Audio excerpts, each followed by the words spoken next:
Some women shatter glass when they discover betrayal. Some set clothes on fire. Some scream until their voices crack and their hearts break open for the world to see. Isla Moreau did none of those things. On the night of her 32nd birthday, when she opened the door to her Kensington townhouse and heard sounds that would destroy most marriages, she didn't collapse. She didn't cry. She didn't even raise her voice. She stood there in the hallway, still wearing the emerald silk dress she'd chosen so carefully that morning, her hands steady as she removed her heels. One, then the other. The Italian leather made no sound against the marble floor as she set them down with the precision of someone who'd just made a decision that would change everything. Upstairs, her husband James didn't know his wife had come home early. Didn't know she'd left her own birthday celebration because something felt wrong, because after 8 years of marriage, a woman learns to trust that cold feeling in her stomach. Didn't know that in exactly 7 minutes, his entire world would be packaged into a single envelope and left on a bed still warm with his betrayal. The Isla who climbed those stairs was the last version of herself who would ever beg for love. The woman who would descend them 20 minutes later would be someone else entirely. This is not a story about forgiveness. This is not a story about second chances. This is a story about a woman who learned that the most powerful response to betrayal isn't rage. It's silence, it's strategy. It's walking away so completely that you become a ghost in your own revenge. The morning of her birthday began the way Isla Moreau had imagined it might, back when she was young enough to believe that love was enough to build a life on. James had left a single white rose on her pillow, the way he'd done every birthday for 8 years. The note attached said simply, "Tonight, 8 o'clock, our place." His handwriting still made something flutter in her chest, even now. Even after all the small ways marriage had dulled the sharp edges of romance into something more comfortable and less consuming. Isla held the rose to her nose as morning light filtered through the floor-to-ceiling windows of their Kensington bedroom, that particular quality of London autumn sun that turns everything golden and temporary. The townhouse sat on one of those tree-lined streets where old money lived quietly, where black cabs whispered past Georgian facades, and everyone knew better than to be loud about their wealth.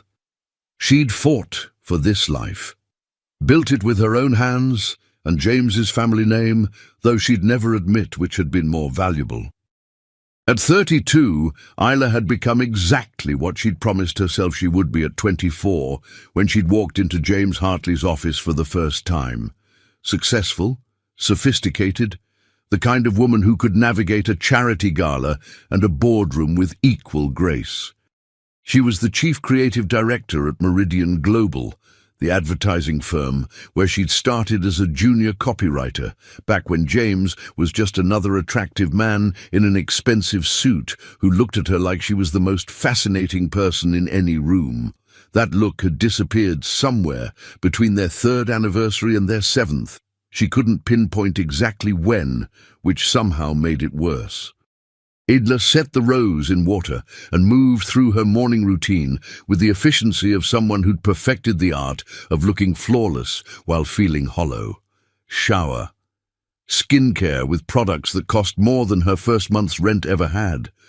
Hair dried and styled into the kind of effortless waves that took 40 minutes to achieve. Makeup applied with the precision of someone who understood that beauty was part of the armor successful women wore. The emerald dress hung in her closet, where she'd placed it 2 weeks ago, still bearing the tags from Harrods. She'd bought it for tonight, for whatever James had planned at their place, the private dining room at Sketch in Mayfair, where he'd proposed 8 years ago, where the walls were covered in velvet and the lighting made everyone look like they were starring in their own beautiful movie. She'd wanted to look unforgettable tonight. Wanted James to look at her the way he used to, before work consumed him, before she became just another beautiful thing in his beautiful house. The dress fit perfectly, skimming her body in ways that made her remember she was more than just competent, more than just successful. She was still the woman who'd made James Hartley forget every other woman existed, at least for a little while. By the time her car service arrived, Isla had almost convinced herself that tonight would be different. That 32 would be the year things changed, that the distance between them was just a phase, the natural settling that happened in long marriages, not the slow dying of something that had once been vital and real. The Meridian Global offices occupied 6 floors of a glass tower in Canary Wharf, all sharp angles and expensive views of the Thames. Isla's corner office looked out over the river, where tourist boats and commuter ferries created constant movement against the static backdrop of London's historic skyline. She'd fought for this office, bled for it, worked 100-hour weeks to prove she wasn't just James Hartley's pretty wife, that she'd earned her position through talent and ruthless dedication. Her assistant Maya met her at the elevator with coffee and a smile. "Happy birthday, Isla. There's a delivery waiting in your office." Flowers, probably. James's mother always sent elaborate arrangements, as if expensive blooms could substitute for actual warmth. Charlotte Hartley had never quite forgiven her son for marrying someone who came from nothing, whose family name opened no doors, and whose pedigree included a single mother who'd worked 3 jobs to keep them fed. But when Isla opened her office door, it wasn't flowers waiting on her desk. It was a small velvet box, navy blue and unmistakably from Cartier. Her breath caught. James hadn't bought her jewelry in years, not since their 5th anniversary, when he'd given her diamond earrings so perfect they made her cry. She'd worn them to every important meeting since, tiny weapons that caught the light and reminded everyone in the room that she belonged here. Isla opened the box with hands that trembled slightly, hating herself for the hope that bloomed in her chest. Inside was a bracelet of interlocking gold links, delicate and expensive and absolutely exquisite. The note tucked beneath it read, "For my brilliant wife, wear this tonight and remember who you are. Jay." She slipped it onto her wrist, feeling the weight of it, the promise of it. Maybe she'd been wrong. Maybe the distance was all in her head. Maybe tonight would be the reset they needed, the beginning of finding their way back to each other. Isla threw herself into work with renewed energy, leading a pitch meeting for a luxury hotel chain that went so well her creative director pulled her aside afterward to tell her she'd just secured a £12 million account. She celebrated with her team, drinking champagne in a conference room while the city spread out below them like a promise. By 6 o'clock she was riding high on success and anticipation, already imagining the night ahead. James in a suit, candlelight, the kind of conversation they used to have before marriage became more about maintenance than magic. She texted him at 6:30, "Thank you for the bracelet. It's perfect. Can't wait for tonight." He responded 3 minutes later, "Running late at the office. Might need to push to 8:30. Still our place. Sorry, love." The endearment made her smile. Love. He hadn't called her that in months. Isla decided to go home first, maybe change her shoes, refresh her makeup. The house would be empty. Their housekeeper, Mrs. Chen, always left by 5, and she could take a moment to just breathe, to prepare herself for an evening that felt suddenly full of possibility. The cab dropped her at 7:15, just as dusk was settling over Kensington like a blanket. The autumn air smelled like dying leaves, and the kind of cold that promised winter wasn't far off. Isla climbed the steps to their townhouse, her keys already in hand, that bracelet catching the light from the street lamps. She unlocked the door and stepped into the marble foyer, into the silence of their expensive home, into the last moment of her life when she was still naive enough to believe that love could survive neglect. That's when she heard it. A laugh. Female, coming from upstairs, from their bedroom. Then James's voice, low and intimate in a way that made something crack inside her chest. God, I've missed this. Missed you. Isla stood very still in the hallway, her hand still on the door, her entire body suddenly made of ice and rage, and something colder than both. She didn't scream, didn't cry, didn't collapse. She simply removed her heels, set them down without a sound, and began to climb the stairs to her own bedroom, where her husband was currently proving that some betrayals are so complete they don't leave room for anything except clarity.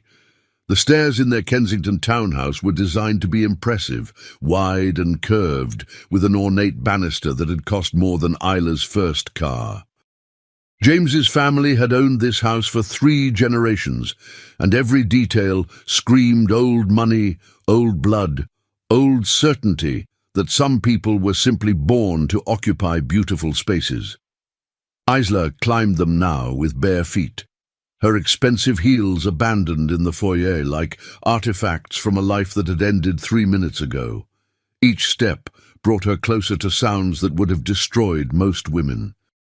The creak of their bed, that antique 4-poster James's mother had insisted they use, a Hartley family heirloom that had witnessed God knows how many generations of proper marriages. A woman's breathless laughter. James's voice, thick with desire in a way Isla hadn't heard in over a year. "We can't keep doing this," the woman said, though her tone suggested she had no intention of stopping. "What if Isla's at work?" James interrupted, and Isla heard the smile in his voice, that particular smugness of a man who believed he was clever enough to get away with everything. "She's always at work, and tonight she'll be waiting at Sketch until 9 o'clock, wondering where I am, because that's what dutiful wives do. Wait." The casual cruelty of it hit harder than any physical blow could have. This wasn't spontaneous. This was planned, calculated.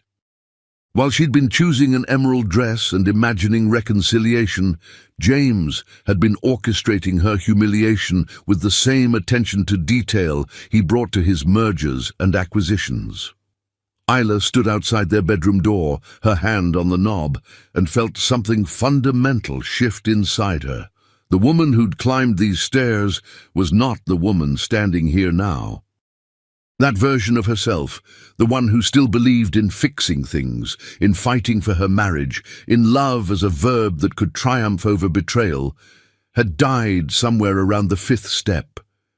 The woman who remained was colder, clearer, capable of things the old Isla would never have imagined. She didn't throw open the door dramatically, didn't scream or rage or give them the satisfaction of her pain.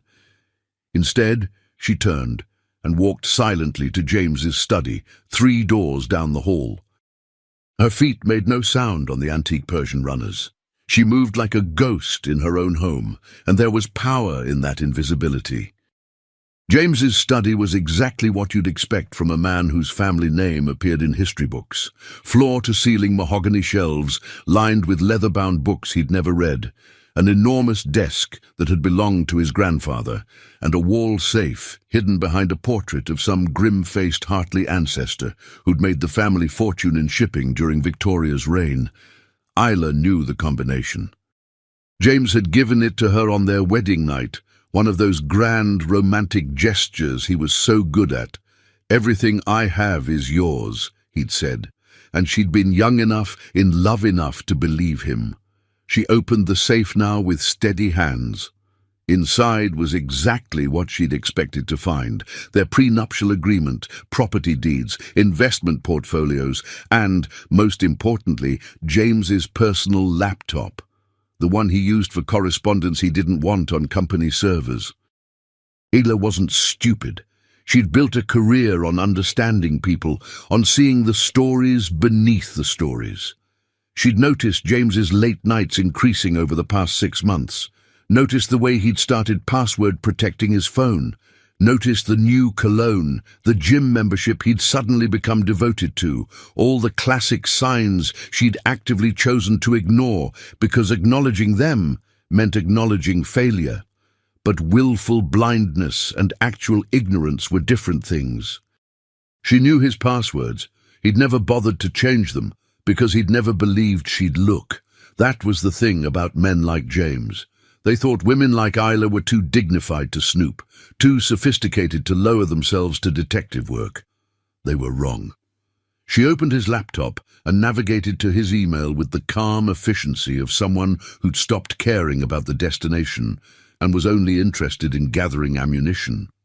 What she found was worse than one affair. Worse than a single betrayal. It was a pattern, emails stretching back 2 years, multiple women, all young, all from his office or adjacent social circles, arrangements made in 5-star hotels while Isla was traveling for work, lunches that turned into afternoons that turned into lies so casual and frequent they'd become James's second language, and her, the one currently in their bed. Her name was Sophie Whitmore, 26 years old, a junior analyst at James's private equity firm. The emails between them were recent, only 3 months, but intense in that way early affairs always are. Promises made, plans discussed, including one that made Ila's blood turn to ice. Give me 6 more months to handle things with Isla. The prenup is airtight, but if I file after 8 years, I can claim the marriage simply ran its course. No one gets vilified. Then we can be together properly. You in my house, my bed, my life. I promise, love. Just 6 more months. The email was dated 3 weeks ago, which meant the rose this morning, the bracelet tonight's dinner, all of it was performance, maintenance, keeping his wife placated for 6 more months while he planned his exit strategy with the precision he brought to corporate takeovers. Isla took photos of everything with her phone, every email, every text she could access, every piece of evidence that proved James Hartley wasn't just unfaithful, he was calculating, cruel. The kind of man who bought his wife Cartier bracelets while planning her humiliation with his mistress. Down the hall, she heard sounds that suggested the affair was reaching its conclusion. Voices, movement, the shower turning on. Good. That gave her time. Isla returned to the study's safe and removed their prenuptial agreement, reading through it with the focused intensity she brought to contract negotiations. She'd signed it 8 years ago, too in love to care about protecting herself, too convinced that love was protection enough. The agreement was, as James had claimed, airtight. If either party filed for divorce within 10 years, they left with only what they'd brought into the marriage. For James, that meant the family fortune, the house, the investment portfolios. For Isla, it meant her student loan debt and her 10-year-old Honda. But there was a clause she'd forgotten about, buried in the legal language. Evidence of adultery voided the time restriction and entitled the injured party to 50% of all marital assets acquired during the marriage, plus the right to remain in the marital home. James clearly hadn't reread his own prenup recently, or he'd simply assumed Isla would never find out. That she'd be the dignified, sophisticated wife who discovered the truth only when he wanted her to, when he'd had time to arrange things to his advantage. Men like James always underestimated their wives. It was their defining weakness. Isla heard the shower turn off, heard Sophie's voice muffled through walls. I should go before... Before what? James laughed.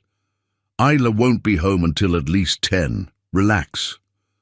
The arrogance of it should have hurt. Instead, it clarified everything.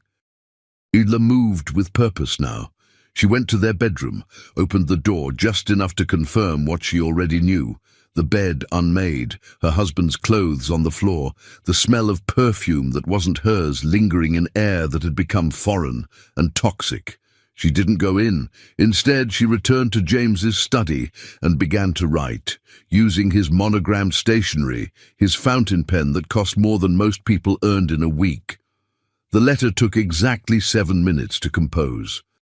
When she was finished, she read it once, her face expressionless, then slid it into one of James's personal envelopes. thick cream paper with the Hartley family crest embossed in gold. She could hear movement downstairs now. Sophie leaving, probably, slipping out the back entrance like all shameful secrets do. Then James's footsteps on the stairs, heading up rather than down. Coming back to their bedroom, maybe to air it out, to erase evidence, to prepare for the performance he'd planned for later tonight. Isla placed the envelope in the center of their bed, perfectly positioned on James's pillow.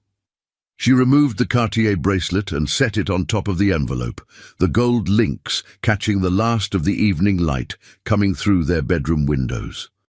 Then she walked down the stairs, picked up her heels from the foyer, and left her marriage with the same silence she'd discovered its ending. She didn't slam the door. Didn't take anything except her phone, her wallet, and the photographs that would ensure James Hartley learned the most expensive lesson of his privileged life. Underestimating Isla Moreau was going to cost him everything. Outside, autumn darkness had settled over Kensington like a curtain.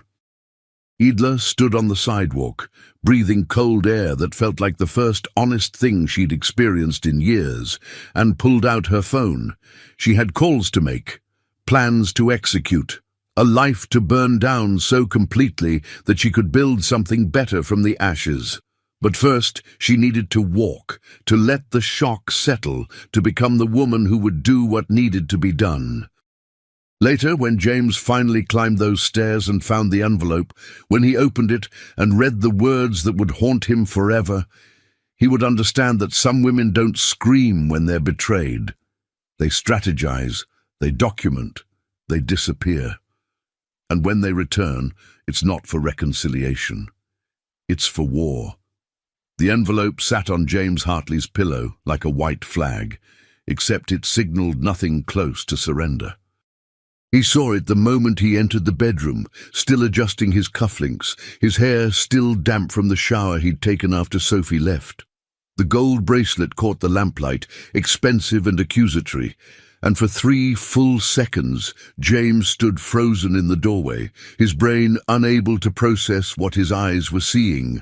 Isla's bracelet, her birthday present, sitting on top of an envelope addressed in handwriting that made his stomach drop. To my husband. The paper was his own, cream-coloured, expensive, embossed with the Hartley crest. She'd used his stationery to end their marriage, and somehow that detail felt more violent than screaming would have been.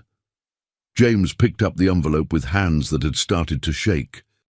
Inside was a single sheet of paper, her handwriting precise and controlled, each word a small detonation. James. By the time you read this, I will have already been to 3 places. Your study, where your laptop provided extremely detailed documentation of the last 2 years of your extracurricular activities. Your safe, where our prenuptial agreement reminded me of Clause 17 regarding adultery. And my attorney's office, where I've just filed for divorce with enough evidence to ensure. You'll wish you'd simply been honest instead of calculating. I came home early from work tonight, excited about my birthday dinner at our place. You remember, where you proposed 8 years ago with promises that clearly had expiration dates I wasn't informed about. Instead, I found Sophie Whitmore in our bed. Our bed, James, the one your mother insisted we use because Hartley wives have always slept here. I'm sure Sophie's lovely. 26, according to her employee file at Hartley Capital. A junior analyst reporting directly to you, which I'm certain HR will find fascinating during the lawsuit. Meridian's attorneys will be filing against your company for creating a hostile work environment. Yes, my firm will be representing Sophie. We've already spoken to 3 of your other former associates. They're all very interested in sharing their stories. You wanted 6 more months, according to your email from October 23rd. 6 more months of me being the dutiful wife while you positioned yourself for a clean exit. 6 more months of lies and performance and birthdays ruined by your arrogance. I'm saving you the time. Clause 17 is very clear. Documented adultery voids the 10-year waiting period and entitles me to 50% of all assets acquired during our marriage. That includes your portfolio of acquired companies, your investment properties in Cornwall and Scotland, and yes, even this house, since you put my name on the deed during our second anniversary, back when you still occasionally remembered I existed. I don't want the house, James. It's full of Hartley ghosts and bad memories, but I'll take the Cornwall property, half your investment accounts, and a very public acknowledgement of why our marriage ended. You'll provide all three because the alternative, me releasing every email, every text, every receipt from hotels where you entertained women young enough to be our daughters, would destroy not just you, but the Hartley family name your mother values more than oxygen. I won't be attending dinner tonight at Sketch. I've already called and cancelled the reservation under my name. Feel free to go alone, or with Sophie, or with whoever else you've been auditioning as my replacement. I'm sure the staff will be very understanding when you explain that your wife won't be joining you because she's currently preparing to dismantle your life with the same precision you used to destroy our marriage. Don't try to call me. Don't come looking for me. Don't send your mother or your lawyers or anyone else to negotiate. Everything will be handled through attorneys, and if you attempt any contact whatsoever, I'll consider it harassment and respond accordingly. The woman you married 8 years ago would have cried, would have begged for explanations, would have tried to fix something you broke deliberately and without remorse. That woman died tonight in our hallway, and the person I've become in her place has no interest in your apologies or your excuses. I have only one remaining interest where you're concerned, ensuring you understand that underestimating me was the most expensive mistake of your privileged life. You'll hear from my attorneys within 48 hours. I suggest you use that time to tell Sophie that your plans have changed, that the next 6 months won't be spent positioning yourself for a clean exit, but rather explaining to every person in your social circle why Ela Moreau walked away from James Hartley without ever looking back. Happy birthday to me. Your former wife, P.S. I'm keeping the last name. I built my career as Ela Moreau Hartley, and I'll be damned if I let you take that from me along with everything else. You'll simply have to learn to share. James read the letter 3 times, each pass making the situation more real, more catastrophic. His legs felt weak, his vision blurred at the edges. This wasn't how it was supposed to happen. Ela was supposed to find out on his terms when he was ready, when he'd had time to manage the narrative and position himself as the victim of a marriage that had simply run its course. She was supposed to be the understanding wife who'd prioritized her career over their relationship. He was supposed to be the lonely husband who'd simply sought connection elsewhere, clean, sympathetic, calculated.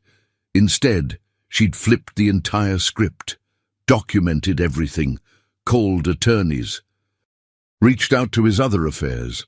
Christ, there were others she knew about, and was apparently preparing to turn his calculated exit strategy into a public execution. He pulled out his phone with shaking hands and called her. It went straight to voicemail, her voice calm and professional. "You've reached Ela Moreau Hartley. I'm unable to take your call. Please leave a message." "Ela, please, we need to talk about this. It's not, I can explain, just please call me back." He tried again. Same result. He sent a text. "Please, let me explain. This isn't what you think." The message delivered but never showed as read. James sank onto the bed, his expensive suit wrinkling, the bedroom suddenly feeling like a crime scene, which he supposed it was. The scene of a murder, except what he'd killed wasn't a person but a marriage. And apparently Isla was absolutely fine with letting it die, as long as she could ensure he died financially alongside it. His phone rang. For one desperate second he thought it might be her. Instead it was his mother. "James, darling, I just received the most peculiar call from Margaret Thorne. She says Isla cancelled the reservation at Sketch and told them your marriage was over. Please tell me this is some sort of misunderstanding." Charlotte Hartley's voice carried that particular British upper-class tone that managed to sound both concerned and judgmental, as if James had committed a social faux pas rather than destroyed his marriage with calculated infidelity. "Mother, He couldn't find words. How did you explain this to a woman who'd spent 40 years married to his father, who viewed marriage as a contract not unlike those signed between nations, strategic and impermeable? "James Alexander Hartley, what have you done?" The use of his full name was never good. It transported him instantly to childhood, to that particular flavour of shame that only mothers can produce with 3 words and a tone. "It's complicated," he managed. "Complicated." Charlotte's voice could have frozen the Thames. "Your wife cancels your anniversary dinner plans on her birthday and tells the staff your marriage is over, and you call that complicated. What exactly did you do to that girl?" Girl. His mother still called Isla that, even after 8 years, even after Isla had become one of the most successful creative directors in London. To Charlotte, Isla would always be the outsider who'd somehow convinced her son to ignore his social obligations and marry for something as pedestrian as love. She found out about... He couldn't say it, couldn't voice the thing that would make him look like exactly what he was. "About your affairs," Charlotte finished, her voice sharp as glass. "Good God, James, please tell me you were at least discreet. The Hartley name has survived 3 centuries of scandals, but that was before social media and divorce lawyers who treat marital disputes like public theatre. She has evidence, emails. She's threatening to... Evidence." His mother's laugh was bitter. "Of course she does. Isla's always been clever, much more so than you've ever given her credit for. What exactly is she asking for?" James explained the letter's contents, while his mother listened in silence so complete it felt like judgment made audible through absence of sound. When he finished, Charlotte sighed. "Give her everything she's asking for." "What? Mother, you can't be..." "I can, and I am. Your father and I have 300 years of family reputation to protect, and we're not about to let you destroy it because you couldn't keep your affairs private. If Isla wants the Cornwall property and half your investments, you'll give them to her. If she wants public acknowledgement, you'll provide it. And if she wants to keep the Hartley name attached to her own, you'll let her, because believe me when I tell you she's earned it far more than you have lately." The betrayal of his own mother's words hit harder than Isla's letter. She's asking for millions, tens of millions. Then it's fortunate we have tens of millions to spare. What we don't have is the ability to withstand a public scandal involving multiple young women and a pattern of behavior that makes you look like every privileged monster the internet loves to destroy. Pay her, James. Pay her quickly, pay her quietly, and pray she's merciful enough not to go public anyway. Charlotte hung up without saying goodbye, leaving James alone in his bedroom, holding a letter that had just cost him a fortune, and quite possibly his entire carefully constructed life. He tried calling Isla again. Voicemail. Sent another text. "I'll give you whatever you want. Please, just talk to me. Read, finally." Then 3 dots appeared, disappeared, appeared again. Her response came through 5 minutes later. "My attorneys will be in touch. Don't contact me again." James threw his phone across the room, watching it shatter against the wall his great-grandfather had built, in the house his family had owned since Queen Victoria's reign, in the bedroom where he'd just learned that some mistakes cost more than money. They cost everything. Downstairs, the grandfather clock in the foyer chimed 8 times.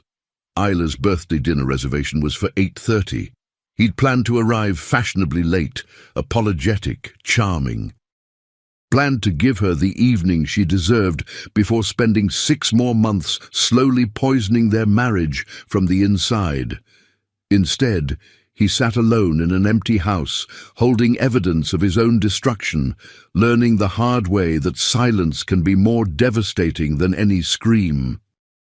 And somewhere in London, Isla Moreau Hartley was beginning the process of becoming someone he'd never see coming, until it was far too late to do anything but watch, as she took everything he'd assumed would always be his. 6 months later, the Cornwall property sat on 15 acres of dramatic coastline, where the Atlantic threw itself against ancient cliffs with the kind of violence that felt cleansing. The house itself was Georgian, all elegant proportions and sea-facing windows, the kind of place that appeared in architectural magazines with captions about English heritage and timeless design. Isla stood on the terrace, her coffee going cold in her hands, watching dawn break over water that stretched to forever. She'd owned this place for 4 months now, ever since the divorce settlement had finalized with surprising speed. James had agreed to everything, not out of generosity, but out of fear, which was somehow more satisfying. Her attorneys had been brilliant. Within 6 weeks, they'd secured not just the Cornwall house and half of James's investment portfolio, but also a written statement from James acknowledging his repeated infidelity and failure to honor his marriage vows, which had been published in the Times's court and social pages. It was brief, factual, and absolutely devastating to a man whose family name depended on reputation more than actual character. Sophie Whitmore had settled her lawsuit against Hartley Capital for an undisclosed sum.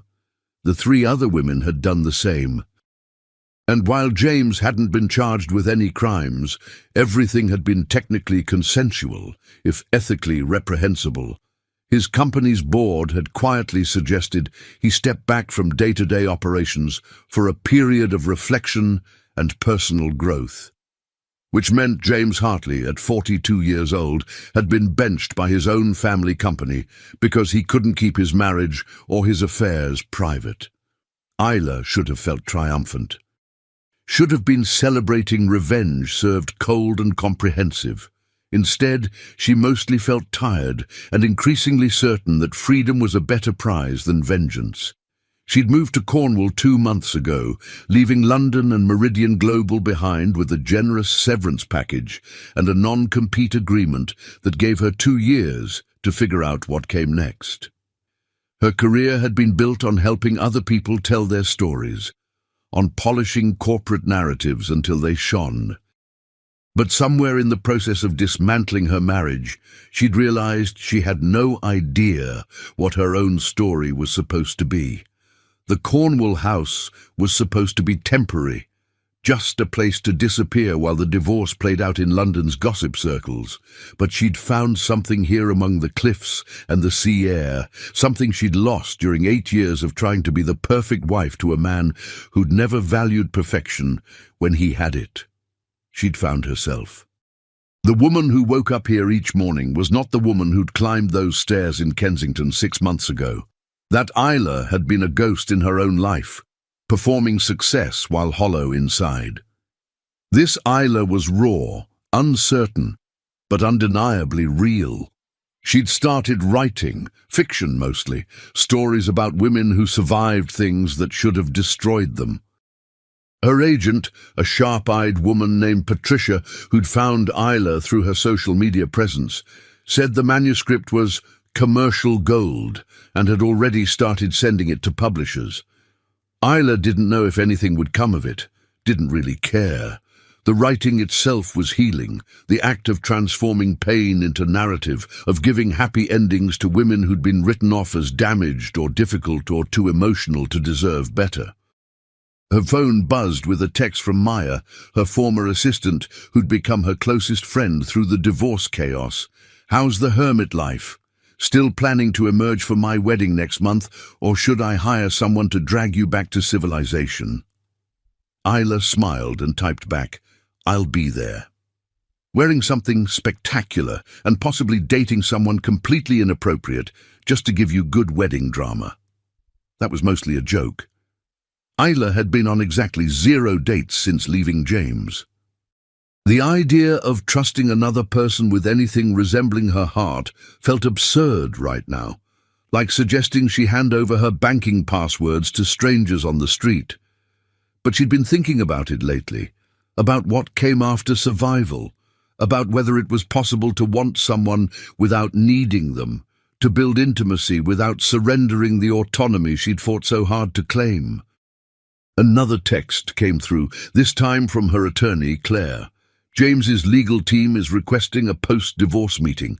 Something about closure and moving forward amicably. Should I tell them to fuck off or use more professional language? Isla laughed out loud, the sound strange and bright in the morning silence.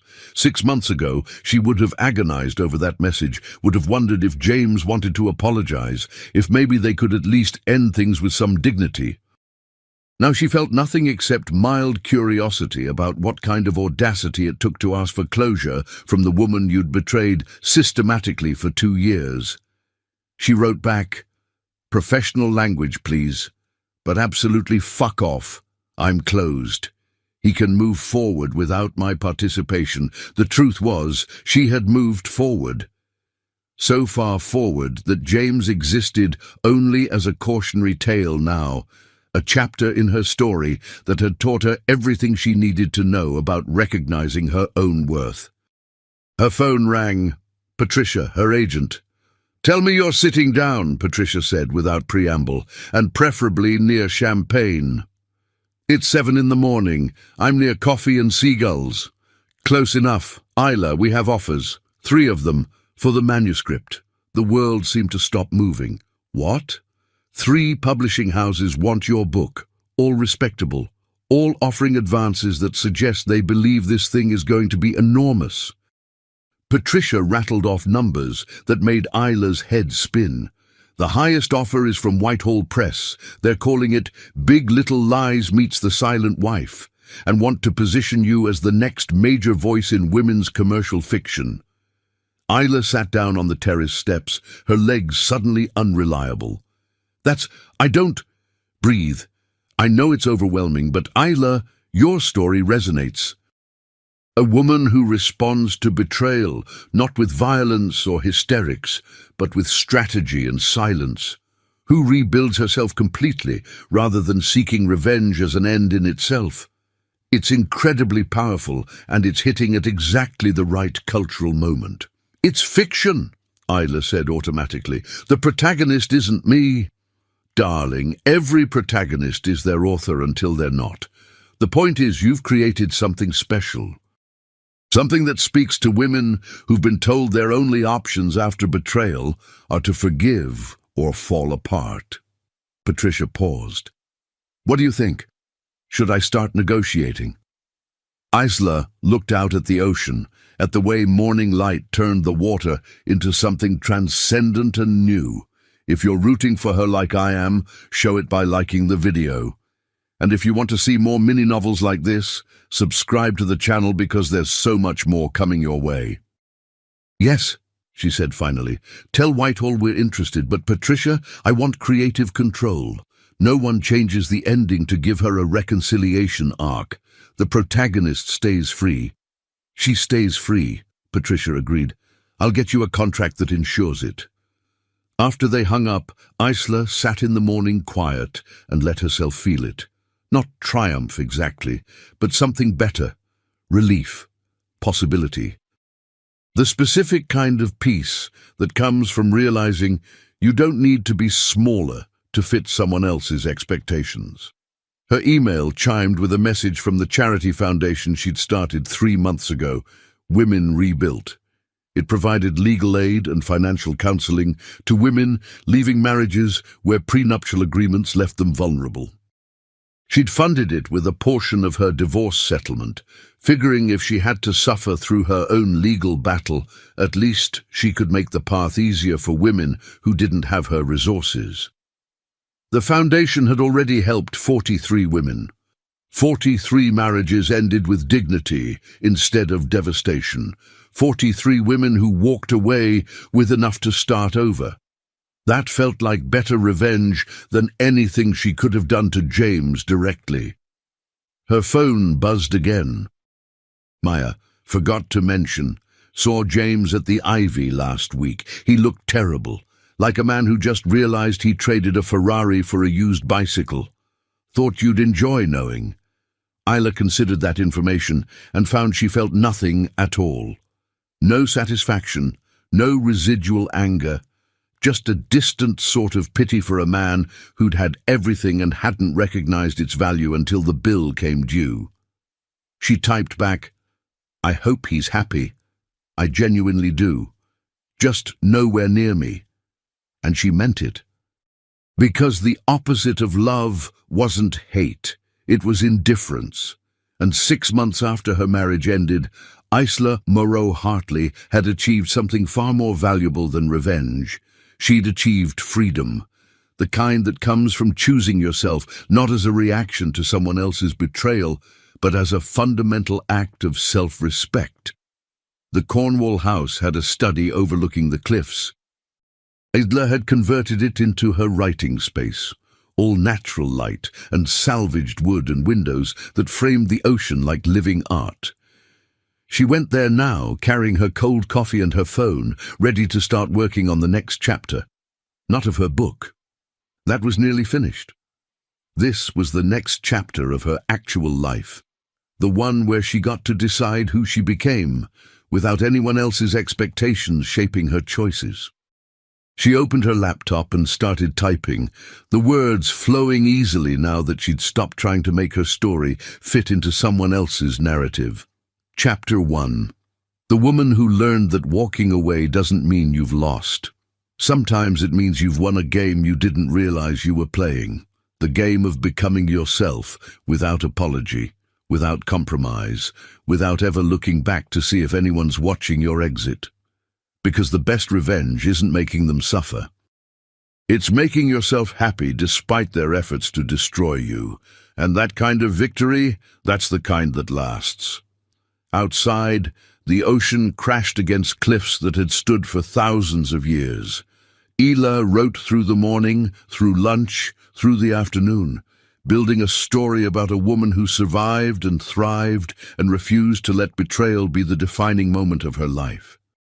By evening, she had 12 new pages and a reservation at the village pub, where she'd become a regular, where people knew her as Isla the writer, not Isla the wronged wife, not Isla who'd been married to the Hartleys, just Isla, which was all she'd ever wanted to be.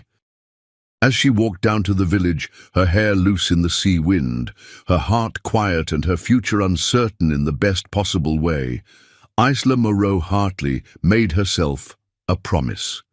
She would never again make herself smaller to fit into someone else's life.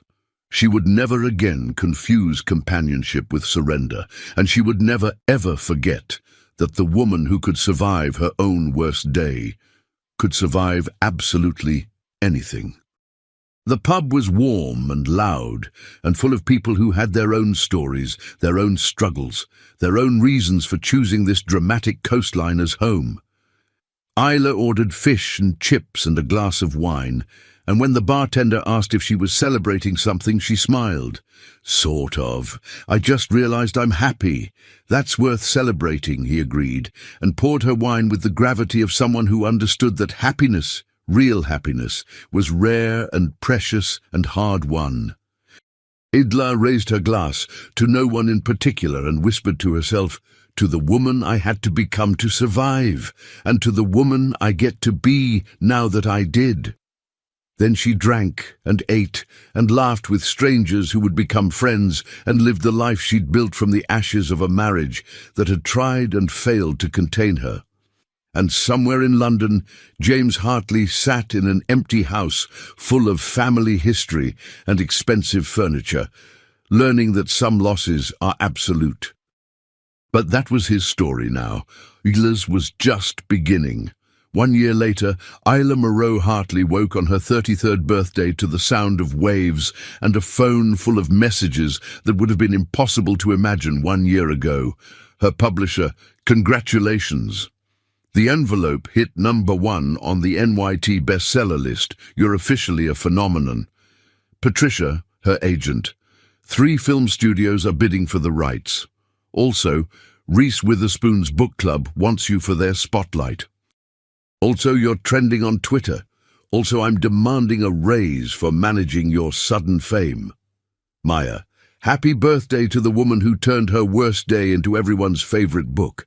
Still coming to Cornwall for your party tonight. I'm bringing champagne and inappropriate questions about your love life. That last one made Isla smile. Her love life was still mostly theoretical, though there'd been a few dates with a marine biologist named Owen who lived 2 villages over and had the decency to treat her like a whole person rather than a project to be fixed. Nothing serious yet, but promising in that quiet way that suggested actual substance instead of performance. She stretched in bed, in the Cornwall house that had gone from temporary refuge to permanent home, and took inventory of her life with the same precision she'd once brought to creative briefs. Career: best-selling author with a 3-book deal and film rights under negotiation. Financial status: independently wealthy from the divorce settlement, book advances, and smart investments. Mental health: therapy twice a week, working through trust issues but generally stable and genuinely happy. Relationship with ex-husband: non-existent, exactly as she'd designed it. Regrets: fewer than expected, mostly just wishing she'd left sooner.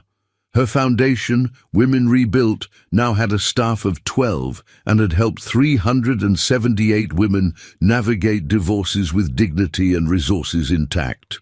Isla had started speaking at women's conferences, not about revenge, but about reconstruction, about choosing yourself, about understanding that walking away from something that's killing you isn't failure, it's survival instinct at its finest. The book had been therapeutic in ways she hadn't anticipated. Writing a fictionalized version of her own story had allowed her to process the betrayal without living in it, to transform pain into narrative arc, to give herself and her readers the ending they deserved. Not revenge, but renewal. Critics had called it cathartic, powerful, a manifesto for modern womanhood. Readers sent her messages daily about how the story had given them courage to leave their own toxic relationships, to stop settling for breadcrumbs of affection from partners who should have been providing feast. The protagonist, Olivia, not Isla, but everyone knew, didn't reconcile with her husband, didn't forgive him, didn't have some dramatic final confrontation where he begged for another chance. Instead, she simply moved forward with such completeness that he became irrelevant to her story, except as a catalyst for growth. That was the part readers loved most. The absolute refusal to let betrayal be the defining chapter. Isla got up and made coffee, then carried it to her terrace, where the Atlantic Ocean performed its eternal drama against the cliffs. She'd spent a year in this house, a year rebuilding herself from foundation upward, and the result was someone she actually recognized when she looked in mirrors now. Not the wife who'd tried to be perfect enough to keep a man who was always going to stray. Not the professional who'd confused ambition with identity. Just a woman who'd survived the worst thing she could imagine and discovered she was stronger than she'd ever had to be before. Her phone rang. A London number she didn't recognize. Ms. Moreau Hartley, this is Cordelia Price from the BBC. We're producing a documentary series about women who've transformed personal crisis into public good, and we'd love to feature you and Women Rebuilt. Would you be interested in discussing this further?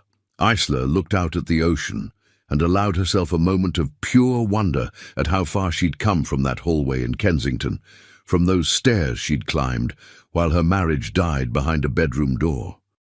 I'd be very interested, she said, but I have conditions.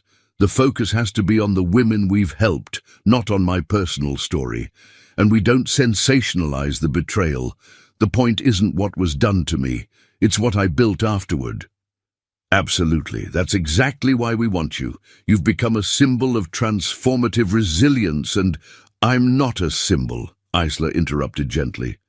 I'm just a woman who got tired of being sad and decided to be strategic instead. But I'd be happy to talk about the foundation and what we're building." They scheduled a meeting for the following week in London. After hanging up, Isla sat with her coffee and considered the strangeness of her life now. A year ago, she'd been hiding in Cornwall, raw and wounded, and uncertain if she'd ever feel whole again. Now she was being asked to speak publicly about survival, about strength, about rebuilding. The irony wasn't lost on her. Her doorbell rang at noon. Maya arrived with flowers and wine, and her fiancé Daniel, who'd become Isla's friend through his gentle way of including her in their lives, without treating her like she was broken. "Happy birthday to the woman who wrote the breakup Bible," Maya announced, hugging her fiercely. "And before you protest, yes, that's what they're calling it online. There's a whole TikTok trend about women leaving envelopes for terrible partners." "Please tell me you're joking." "I'm not. It's actually beautiful. Women sharing their stories about choosing themselves. You started something important, Isla."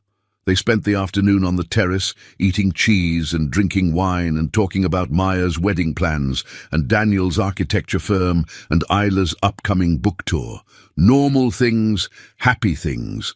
The kind of conversation Isla used to think was only possible if you were married, partnered, officially claimed by someone else. She'd learned that was a lie. Happiness didn't require a witness. Freedom didn't need validation. At 5 o'clock, more guests arrived, women from her foundation, locals from the village, even Patricia, who'd driven down from London for the party. By evening, the house was full of people who'd come to celebrate not just Isla's birthday, but her transformation, her survival, her absolute refusal to let betrayal diminish her. Someone asked about James. They always did, eventually. "Do you ever hear from him?" "No," Isla said simply. "And I prefer it that way." "Does he know about the book? That everyone knows what he did?" "I imagine so, but the book isn't really about him. It's about the woman who survived him. That's a critical distinction." Later, when the party had wound down and only Maya remained, helping clean up the kitchen, her friend said quietly, "You seem genuinely happy, not fake happy, actually happy." "I am," Isla realized. "I really, truly am." "Do you ever wonder what would have happened if he hadn't cheated, if you'd just stayed married?" Isla considered that question while drying wine glasses, each one representing a toast to her new life. "Sometimes. And then I remember who I was becoming in that marriage, smaller, quieter, constantly adjusting myself to fit his expectations. And I realized the real tragedy wouldn't have been the divorce. It would have been staying long enough to forget I was ever capable of more." "That's going in my wedding vows," Maya said, "the part about not making yourself smaller." They finished cleaning in comfortable silence, and after Maya left, Isla stood alone in her house, in her life, and took inventory one more time. Age, 33, same as last year but completely different. Status, single, solvent, successful, and surprisingly okay with all of it. Regrets, still fewer than expected. Hope for the future, abundant and real. She went to bed early, tired from the party, but content in ways that ran deeper than temporary happiness. This was satisfaction. This was peace. This was what it felt like to be complete without needing someone else to fill the gaps. At midnight, her phone buzzed with a text from an unknown number. "Happy birthday, Isla. I read your book. I understand why you hate me. For what it's worth, I'm sorry."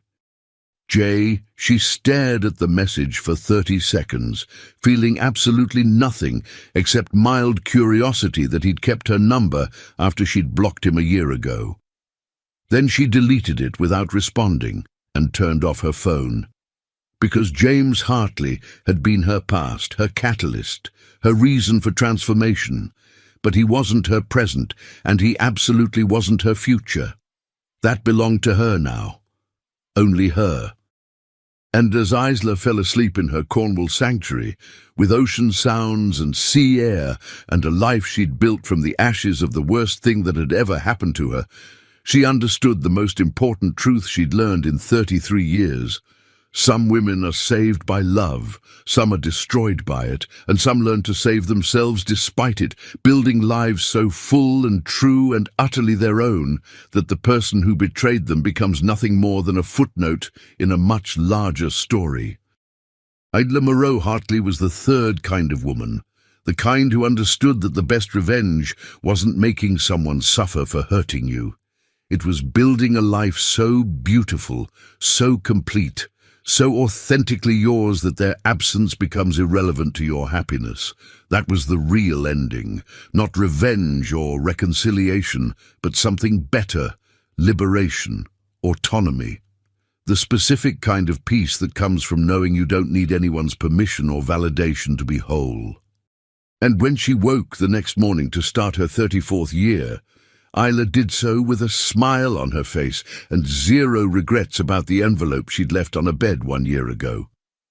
Because that envelope hadn't ended her story. It had started it. And the woman who emerged from that ending was finally, completely, undeniably free. A story about a woman who learned that silence is stronger than screaming, strategy more powerful than rage, and that walking away without looking back isn't weakness. It's the ultimate form of strength.